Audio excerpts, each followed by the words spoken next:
CJ Peterson of cjpetersonwrites.com, and welcome to the Treehouse. Today's book we're going to be reading, Big Dog, Little Dog. Before we get to today's book, we got to meet our resident little guys. This is Chief, and this is Sarge.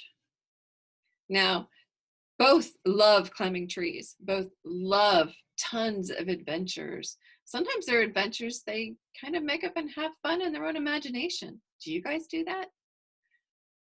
One thing they really love to do, though, is to have a little bit of a competition.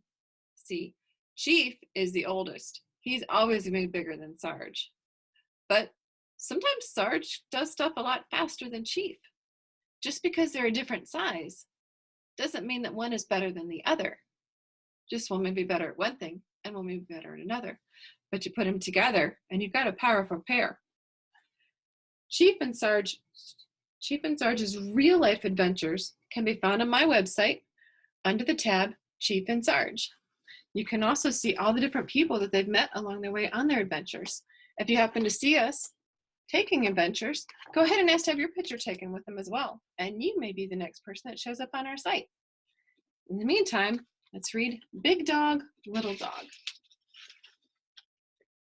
Fred and Ted were friends. Fred was big, Ted was little.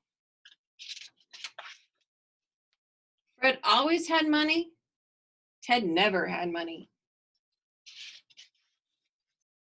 When they walked in the rain, Fred was wet and Ted was dry. They both liked music. Fred played the flute, Ted played the tuba. When they had dinner, Fred ate the spinach and Ted ate the beets.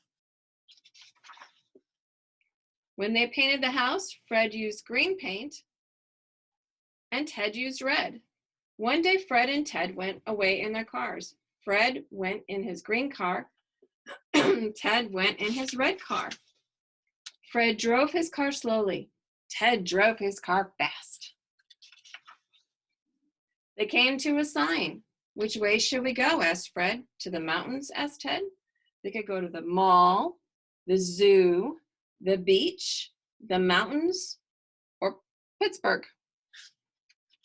Which one did they choose? When they got to the mountains, Ted skied all day long. Fred skated all day long. When they stopped, Fred was cold. Ted was warm. Sounds like they're complete opposites all the way through. By night, both of them were very sleepy. Look, said Fred, a small hotel. Fred's room was upstairs. Ted's room was downstairs. Good night, Ted. Sleep well, said Fred. Good night, Fred. Sleep well, said Ted. But they did not sleep well. Upstairs, Fred thumped and bumped and tossed and turned. Downstairs, Ted moaned and groaned and crashed and thrashed all over the bed. When morning came, Fred called Ted. Let's take a walk, Fred said to Ted. We can walk and talk, said Ted to Fred. They walked uphill, they walked downhill. They made tall talk, they made small talk. Did you get any sleep last night, Ted? Not at all, Fred.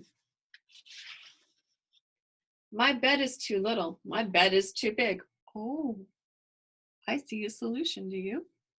What about you guys? They think they know a way to fix it. What can we do about it, Ted? I don't know, Fred. I know what to do, said the bird. Ted, you should sleep upstairs, and Fred, you should sleep downstairs. The bird's got the word. He's a smart bird. Back to bed, yelled Ted. Back to bed, yelled Fred. It's downstairs for me, yelled Fred. It's upstairs for me, yelled Ted. Ted jumped into the little bed upstairs, and Fred jumped into the big bed downstairs. Ted slept all day long in the cozy little bed, and Fred slept all day long in the cozy big bed. They were just the right size for him. Well, that was easy to do. Big dogs need big beds. Little dogs need little beds. What? Why make big problems out of little problems? You know, sometimes there's a simple solution to the issue that you're facing. Sometimes you just need to ask for help. You know, people aren't afraid to help you. You just need to make sure that you ask. Well, thank you for listening to today's book. This is Chief and Sarge, and I'm CJ Peterson of cjpetersonwrites.com. Until next time.